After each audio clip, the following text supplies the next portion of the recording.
নমস্কার, ভাগ্যদিশা চ্যানেলে আপনাদের স্বাগত জানাই। আজ হাজির হয়েছি খুবই গুরুত্বপূর্ণ একটি ভিডিও নিয়ে আলোচনা করতে।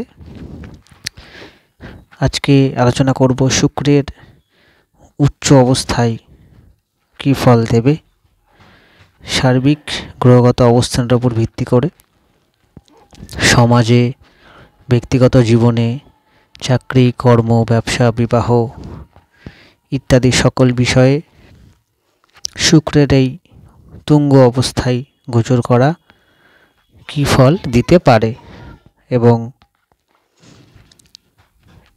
কোন কোন রাশির জন্য সতর্কতা এবং পজিটিভনেস সেটাও আপনাদের জানানোর চেষ্টা করব। তবে মূল আলোচনা শুরু করার আগে আপনাদের কিছু বিষয় জানানোর আছে। আপনাদের অনুরোধ করব, আপনাদের জন্য আমি যে দৈনিক রাশিফল, সাপ্তাহিক রাশিফল এবং মাসিক রাশিফল প্রস্তুত করি এবং তার সাথে বিভিন্ন গ্রহের ট্রানজিট, যেমন রাশি পরিবর্তন, নক্ষত্র পরিবর্তন বা বিভিন্ন গ্রহের যে একত্রে অবস্থান, বিভিন্ন যোগ, এর পাশাপাশি যে সমস্ত গ্রহগুলো আমাদের দৈনন্দিন জীবনে খুব বেশি প্রভাব ফেলে তাদের বিশেষ করে কারকতা নিয়ে যে সমস্ত ভিডিও হয় সেই সমস্ত ভিডিওগুলো আপনারা অবশ্যই এই চ্যানেলে দেখতে পারেন এবং যার ফলে আপনাদের অ্যাস্ট্রোলজিক্যাল যে গাইডেন্স তা আপনারা পেতে পারেন। এছাড়া বলবো যে আপনারা যারা ভাবছেন যে আমার সঙ্গে যোগাযোগ করবেন, তারা অনলাইন এবং অফলাইন দুইভাবেই আমার সঙ্গে যোগাযোগ করতে পারেন এবং আমার সাথে যোগাযোগ করার জন্য তার ঠিকানা এই ভিডিও ডেসক্রিপশন বক্সে এবং এই চ্যানেলের অ্যাবাউটে আপনারা পেয়ে যাবেন এবং হোয়াটসঅ্যাপে আমাকে আপনারা মেসেজ করতে পারেন, ফোন করতে পারেন। ফেসবুকে আমার লিংক দেওয়া আছে ডেসক্রিপশন আমাদের এই চ্যানেলের অ্যাবাউটে, সেখানেও আপনারা আমাকে পেতে পারেন।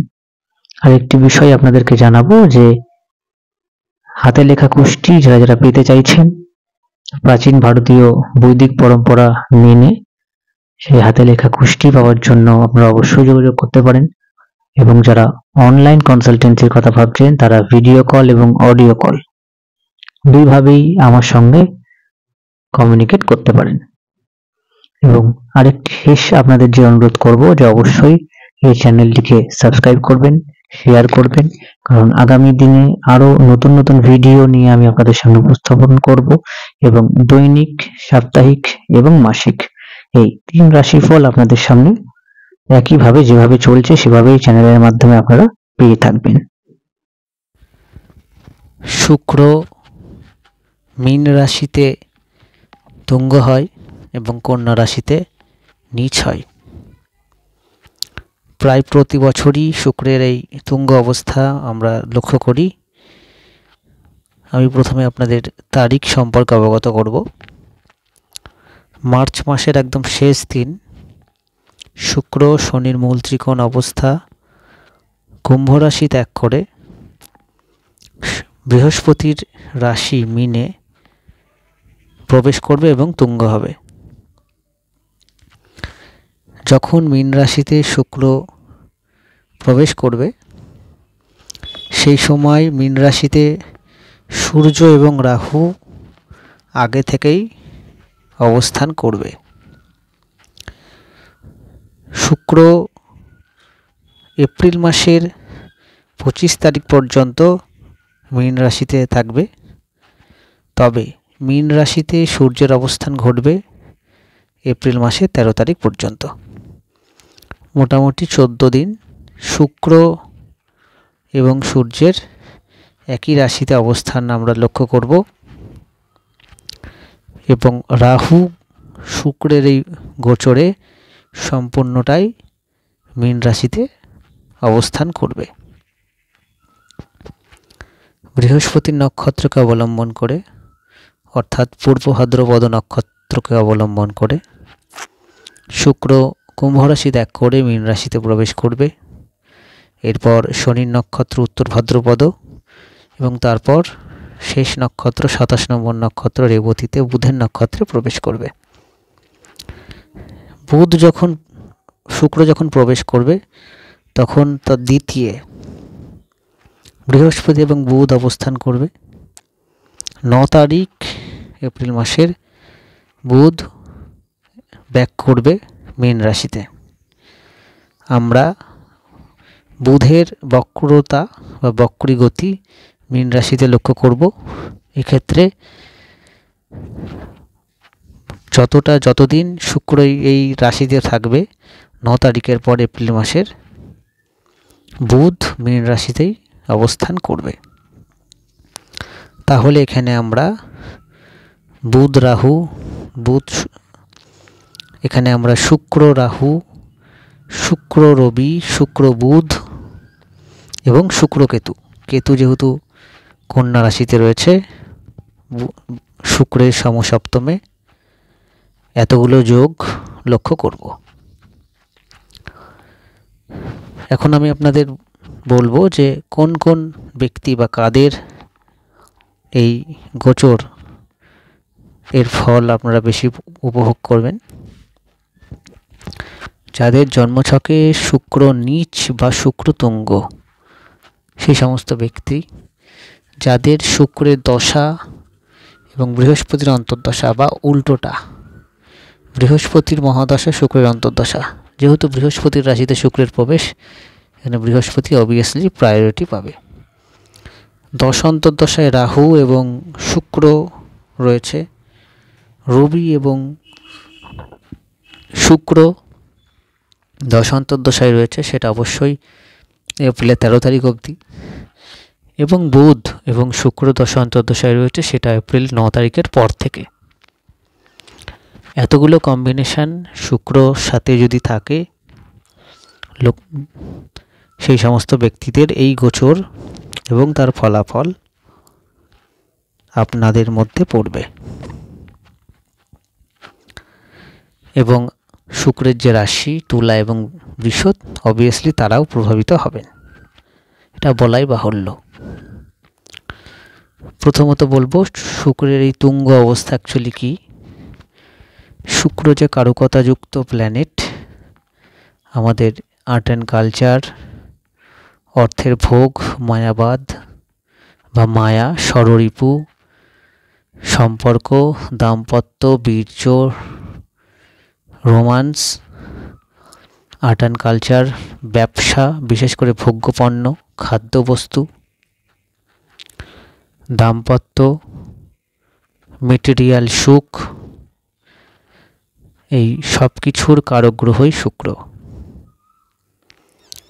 এই সমস্ত কিছু, যে সমস্ত কারকতাযুক্ত শুক্রে রয়েছে, একটি গ্রহের যখন তার কারকতার পূর্ণ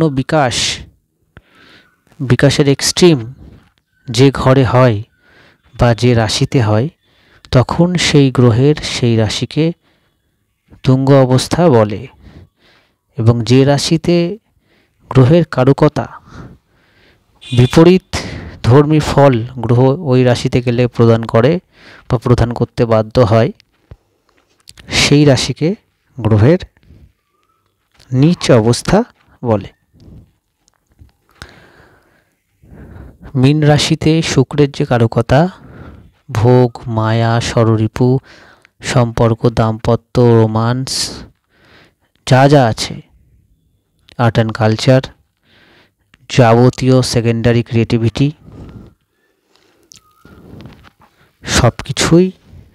সব কিছুর কারক গ্রহই বা কারকতায় এই শুক্রের ওপর, এই শুক্র মীন রাশিতে তার ব্যাপ্তি এক্সট্রিম পর্যায়ে ঘটাতে পারে। শুক্র যখনই প্রবেশ করবে, যেহেতু এখানে রবির অবস্থান থাকবে, আমি প্রথমে রবি নিয়ে আলোচনা করব। শুক্র রাহু যোগ 31 থেকে 13 তারিখ, যদিও ডিগ্রিগত ডিফারেন্স অনেকটাই থাকবে। যাদের জন্মছকে শুক্র এবং রবি অনেকটা ডিগ্রিগতভাবে ক্লোজ,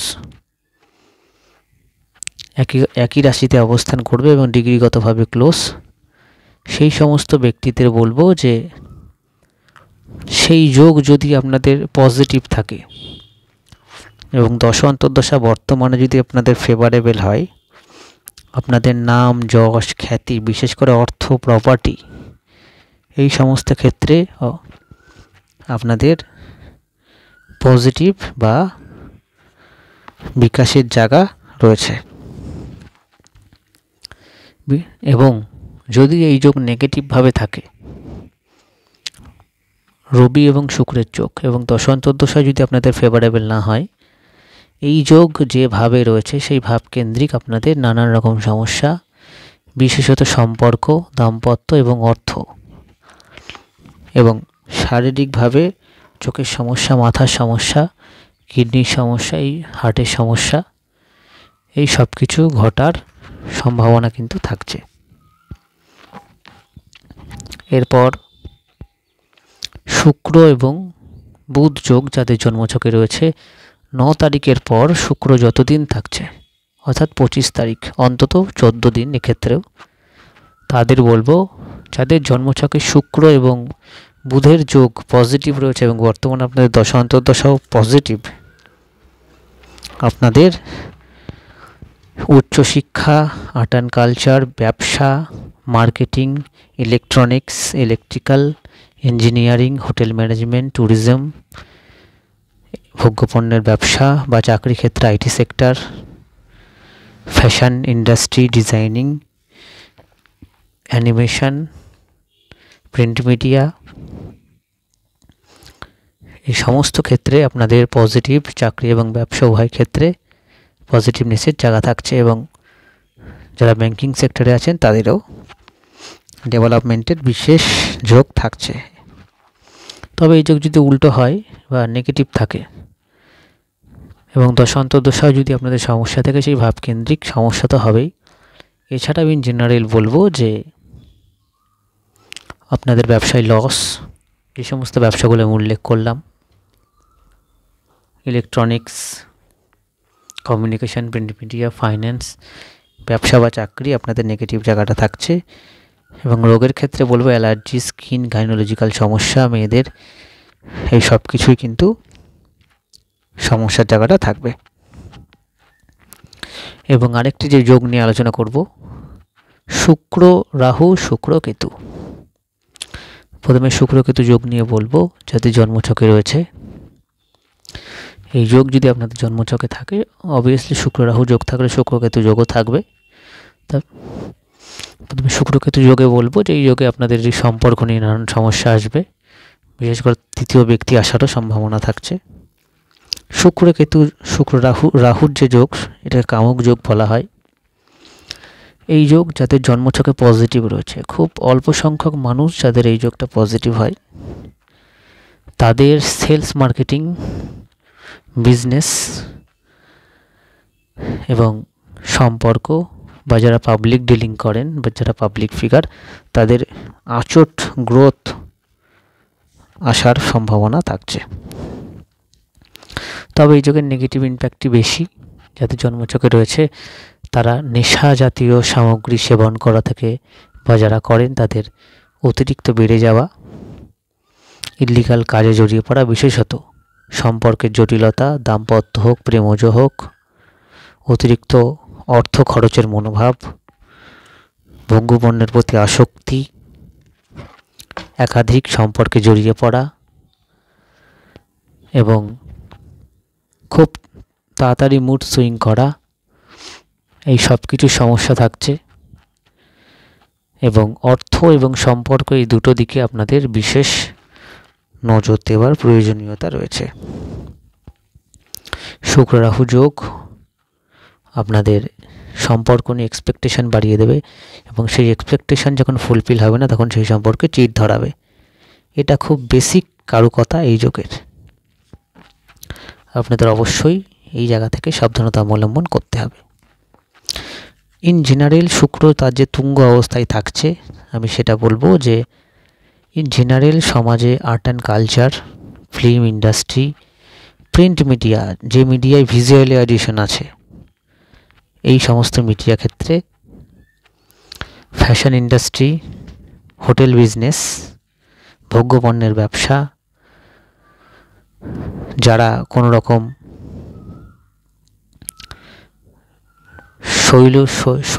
শৈল্পিক বা extra curriculum activity, chemical industry, gynaecological medical সায়েন্সের এই পার্টটি, এই সমস্ত ক্ষেত্রে ভোগ্যপণ্য, লাক্সারি আইটেম, এই সমস্ত ক্ষেত্রে যারা যারা যুক্ত রয়েছেন বা এই সমস্ত ইঞ্জিনিয়ার এই সমস্ত সেক্টরে ডেভেলপমেন্টের বিশেষ চান্সেস থাকছে। এছাড়াও সম্পর্ক, প্রেমপ্রীতি সম্পর্ক, দাম্পত্য সম্পর্ক এবং একাধিক বিবাহ রিলেটেড আলাপ আলোচনা এবং তার সফলতা, এই সব কিছুই পজিটিভ দিকে যাওয়ার যোগ রয়েছে। তবে যাদের জন্মছকে রাহু বা সূর্য শুক্রের সাথে যোগ থেকে যদি আপনাদের সপ্তম ভাবের সাথে কানেক্টেড হয়, সেটা যদি নেগেটিভ হয়, সেক্ষেত্রে অবশ্যই সম্পর্ক, দাম্পত্য নিয়ে সমস্যার সম্মুখীন আপনারা হবেন। এই সময় মানুষের মধ্যে খরচ করার প্রবণতা অবশ্যই বেড়ে যাবে। মানুষের ঘুরতে যাওয়ার সম্ভাবনা, মানুষের বিদেশে যাওয়া বা বিদেশের সাথে যোগাযোগ, সেটা ব্যবসায়িক ক্ষেত্রে হোক, চাকরি ক্ষেত্রে হোক, সবটাই লক্ষ্য করা যাবে। এই শুক্রের অবস্থান এর কারণে এবং শুক্র যখন এই রাশিতে প্রবেশ করবে তারপরে সূর্যগ্রহণ হবে, সেহেতু সম্পর্ক নিয়ে বিশেষ সতর্কতা অবশ্যই থাকছে। বিশেষত আচমকা বিবাহ ঠিক হয়ে যাওয়া এবং বিয়ে হয়ে যাওয়ার মতো, খুব তাড়াতাড়ি বিয়ে হয়ে যাওয়া বা অল্প দিনের আলাপে অনেক দূর এগিয়ে যাওয়া, এই সমস্ত কিছু, আচমকা ইনভেস্ট করে দেওয়া 7-5 না ভেবে, এই সব কিছু হতে পারে। তবে ইন ফিউচার এটার নেগেটিভ ইম্প্যাক্ট আসারও যোগ থাকছে। যখন গ্রহণ হবে তার 3 দিন আগে এবং 3 দিন পর অবশ্যই এই দিকটা নজর রাখবেন। আমি সূর্যগ্রহণ রিলেটেড যখন এই ভিডিও আলোচনা করব তখন আরও বিস্তারিত আপনাদের জানাবো। রাশি লগ্ন ভিত্তিক বলার কিছু নেই, যেহেতু আমি দৈনিক রাশিফল আলোচনা করি সাপ্তাহিক এবং মাসিক, সেহেতু সেখানে আপনারা আরও বিস্তারিত পাবেন। সেহেতু রাশিভিত্তিক আমি আর আলোচনা করছি না। যারা যারা যোগাযোগ করতে চান, ডিসক্রিপশনে তার পূর্ণাঙ্গ বিবরণ রয়েছে এবং হাতে লেখা কুষ্টি পেতেও আপনারা যোগাযোগ করতে পারেন। আপনাদের অসংখ্য ধন্যবাদ জানাই। সকলে ভালো থাকবেন, সুস্থ থাকবেন। নমস্কার।